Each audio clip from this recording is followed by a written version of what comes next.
Hi friends, video కనుక నచ్చినట్టయితే like చేయండి. అలాగే ఛానల్ని సబ్స్క్రైబ్ చేసుకోవడం మాత్రం మర్చిపోకండి. ఇక బెస్ట్ కపుల్ కాంపిటీషన్ జరుగుతున్నప్పుడు ఫస్ట్ రౌండ్లో సిద్ధు వాళ్ళ వదిన అన్నయ్య ఓడిపోతారు. ఇక సెకండ్ రౌండ్లో వాళ్ళ పార్ట్నర్ని ఎవరు ఎక్కువసేపు ఎత్తుకొని ఉంటారో వాళ్ళే విజేత అని ప్రకటించడంతో ఇక సిద్ధుతో తులసి విధంగా అంటూ ఉంటుంది, నేను మీకు బరువుగా అనిపిస్తే మీరు నా కళ్ళల్లోకి చూడండి అని అంటూ ఉంటే ఇక సిద్ధు తులసి ఒకరి కళ్ళల్లోకి ఒకరు ప్రేమగా చూసుకుంటూ ఉంటారు.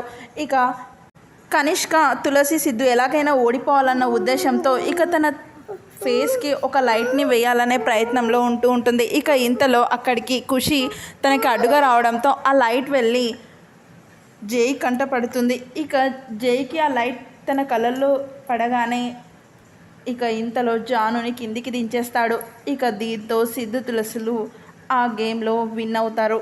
ఇక దాంతో కనిష్కకి చాలా కోపం వస్తూ ఉంటుంది. అసలు ఏం జరిగిందా అని జై ఆలోచిస్తూ ఉంటారు. ఇక సిద్ధు తులసుల మధ్య ప్రేమ చిగురించనుందా? ఇక రాబోయే ఎపిసోడ్లో ఏం జరగనుందో చూద్దాం. మా ఛానల్ ఇంకా మీకు నచ్చినట్టయితే లైక్ చేయండి, షేర్ చేయండి, అలాగే సబ్స్క్రైబ్ చేసుకోవడం మాత్రం మర్చిపోకండి. Thanks for watching.